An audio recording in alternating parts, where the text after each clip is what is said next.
ये सुनवाई है, ये जनता दरबार नहीं, सुनवाई होगी। कोई भी जन समस्याओं को लेकर आएंगे, हमारे जो माननीय मंत्री हैं वो सुनवाई करेंगे, क्या है समस्याओं का समाधान करेंगे। नमस्कार, आप देख रहे हैं न्यूज़ फॉर नेशन में आपके साथ अजय सिंह।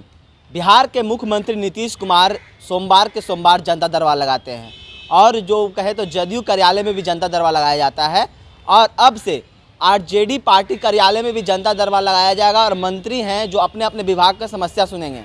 इसी बात करने के लिए हमारे साथ है आरजेडी के प्रवक्ता मृत्युंजय तिवारी, इनसे बात करेंगे। सर, अब आरजेडी में भी जनता दरबार लगाया जाएगा, इस पर क्या कहिएगा? सुनवाई होगी। कल आरजेडी कार्यालय में आरजेडी कोटे के 2 माननीय मंत्री रहेंगे, लोगों की जन समस्याओं को सुनेंगे और उन पर सुनवाई के बाद कार्रवाई होगी। ये तो अच्छी पहल है। अब आदरणीय मुख्यमंत्री जी सरकार के मुखिया हैं, उनका जनता दरबार सोमवार को लगता है। जेडीयू कार्यालय में भी माननीय मंत्री बैठते हैं। अब आरजेडी भी सरकार में है तो हमारे नेता डिप्टी सीएम तो बराबर कहते थे सुनवाई कार्रवाई वाली सरकार, तो वो सुनवाई और कार्रवाई करेंगे। तो क्या आरजेडी के जो तमाम कोटे से मंत्री हैं वो सारे मंत्री यहाँ पर आएंगे? देखिए, अभी तो कल 22 नवंबर को 2 माननीय मंत्री का प्रोग्राम है, वो दोनों पार्टी कार्यालय में सुनवाई करेंगे। ठीक है, आगे का कार्यक्रम के लिए आपको खबर कर दिया गया। तो ये क्या उप मुख्यमंत्री के पास भी बहुत सारा विभाग हैं, तो वो भी आएंगे यहाँ पर अपने अपने विभाग को?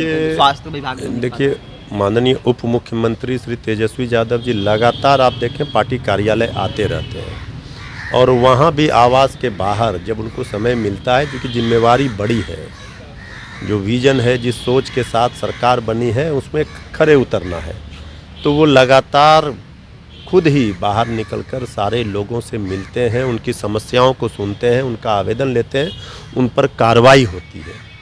तो काम हो रहा है नौजवानों के लिए भी, किसानों के लिए, मजदूरों के लिए, सभी बिहार के लोगों के लिए। तो ये काम तो अल्प समय में दिख रहा है कि किस तरह से नीतीश तेजस्वी की सरकार में काम जनता के लिए हो रहे हैं। बीजेपी वाले आरोप लगाते हैं कि मुख्यमंत्री का जनता दरबार है, चाहे जदयू का जनता दरबार है, वो पूरी फीसदी है, मतलब किसी तरह का सुनवाई नहीं होता, इसलिए हम लोग को विपक्ष वाले भी जनता दरबार लगाएंगे। और बीजेपी वाले क्या बोलेंगे?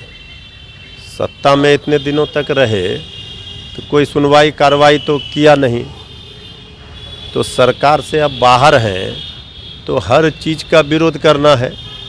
अरे समस्याओं का समाधान, बेरोजगारी इतना बड़ा समस्या था, उसका समाधान इसी सरकार में हो रहा है, नियुक्ति पत्र मिल रहे हैं।